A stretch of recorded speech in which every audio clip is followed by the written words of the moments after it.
Hey y'all, welcome back to Homestead in the City. I'm Zach, and today we're going on a tour of my garden. First, you having fun digging?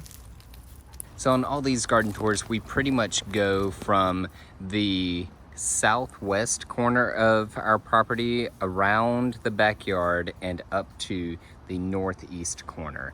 And that also happens to follow the highest and lowest points of the property. That is one of the reasons why we're choosing to put the fish pond in here, because we will eventually run gutters from the house to fill up this fish pond, and then the overflow will go on into the pond system and rain system that's in all the rest of the property, and it can all be gravity fed. Another thing that we want to be at the top of our system is our chicken coop, because we want all of the nutrients that are going to be dropping out of that as it rains and washes things downhill. We want that to be feeding the rest of the food forest, the orchard, and eventually the ponds and water system from there. So eventually our chicken coop will be here, and then it's going to be connected to this chicken run.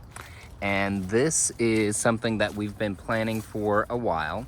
And we are right under power lines at this back edge of our house. And so whenever the power company was going to be coming through to trim the trees, we went ahead and got ahead of them on that and started bending the trees down over into an arch so that we could make this tunnel area and have a protected area for the chickens from predators, and also just provide some shade for them as well. And this is another benefit that we get out of it, is just a nice little privacy hedge at the back of the yard. And the other end of our chicken run comes out right around the fountain that you hear. We'll get to that in just a second, but the food forest right here. And so we are letting this grow up a little bit wilder than our orchard, which is over here. We'll also get to.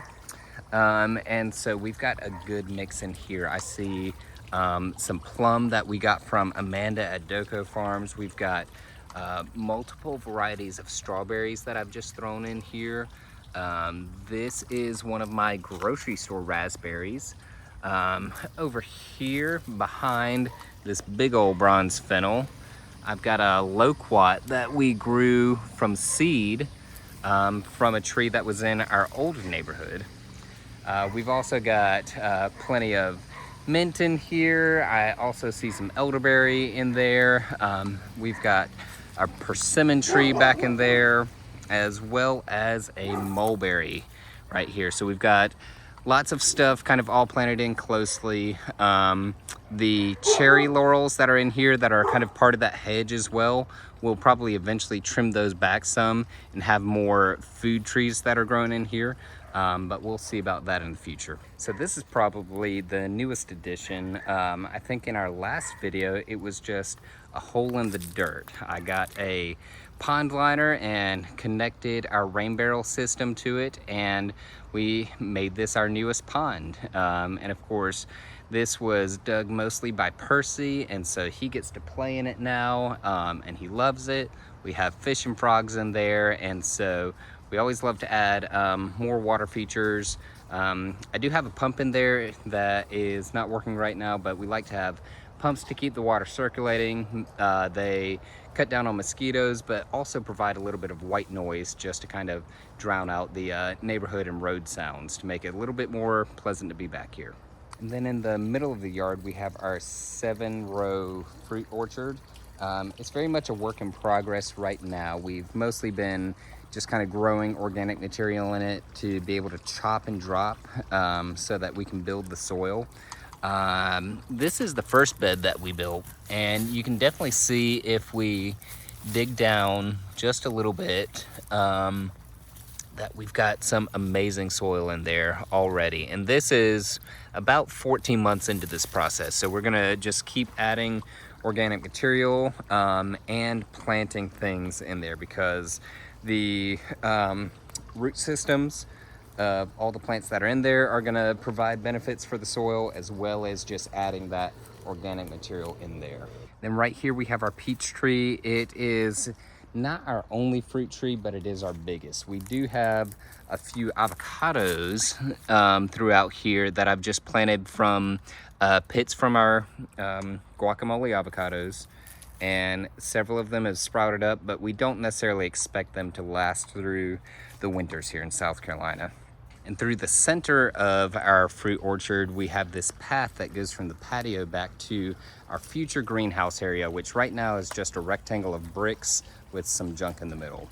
But then that greenhouse leads right to a rehabilitated fountain pond. But if you've been following us for a while, you know this is a 1950s fountain that when we moved into the house, it was all fallen in. The top pedestal there was down in the base. There were trees growing out of it. We had to dig it all out, seal it all up, and then fill it with water. This was the very start of the water system here on the property, and we've just been slowly adding to it from there. And it just started with sealing it up with concrete and adding one little pump in here.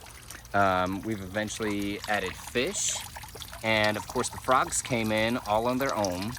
And then we've just added a ton of different plants. Some of them are in here permanently. Some, they're just some pots that are here to get watered. Some things are rooting cuttings like this mint. Maybe that one's not a good example, but what do we got here? Oh, yeah, that's a mint. Look at that root growth on it.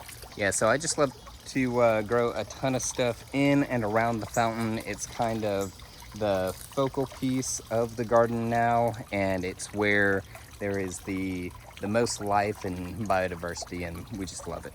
So moving on from our chicken run, food forest, orchard, fountain, and greenhouse, we're gonna start going downhill towards the front yard. Oh yeah, and now leading into the fountain is one of my rain barrels, and leading into that rain barrel is this gutter filled with plants growing hydroponically. We do have Percy's original frog pond here. We've been losing some water, so occasionally I'll use the hose and add some.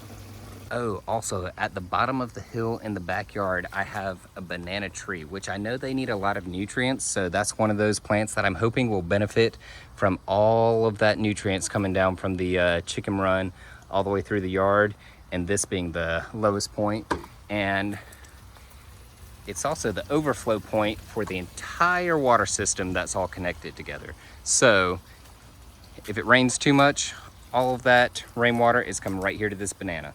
And not much going on here in the side path still. I can't remember where I found that. I'm probably gonna grow some plants up it. We'll see. Got my banana tree. I do have my muscadine that will eventually grow up there, but this is probably going to be a 2024, 2025 project. So we are up in the front yard now. When we first moved in, this was just a turf lawn like pretty much everyone else in the neighborhood except a few. And we have just gotten piles and piles and piles of wood chips from Chip Drop that come in right here in our mulch delivery area.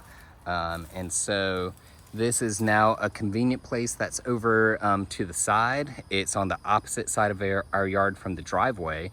And so they can drop the wood chips here, and then I have this path where I can use my wheelbarrow and either take them to the backyard or just spread them around here. And so we have built up the organic matter in the yard so that it's going to start breaking down and building good soil. And we've turned just kind of a big blank green blob into different areas of the garden that will be growing stuff.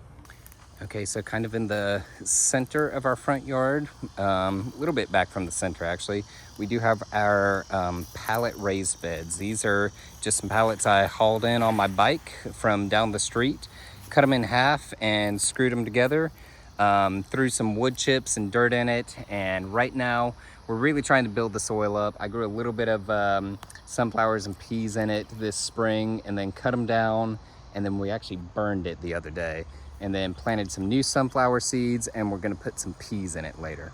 In the very center of the yard, we have the big old tree that got dumped in our second chip drop. And so we kind of made a little bit of a conversation pit here in the middle, and you can really get a scale of how much we brought in if we come over here. Oh yeah, if you live in our neighborhood on Thursdays, garden chats. So when we moved in, this water meter was the level of the rest of the yard, and we have added and added about 3 feet of wood chips so far, at least in the center. So that's all going to be breaking down into some amazing compost and soil, and eventually we will have some big fruit and nut trees growing in all of this. Then of course, right along the edge of the driveway, we have our water catchment in-ground beds. These beds were intentionally dug down from the level of the driveway so that when it rains and all that water is coming downhill towards the street, instead of adding to the flash flooding in our neighborhood, we want to capture as much of the water as possible.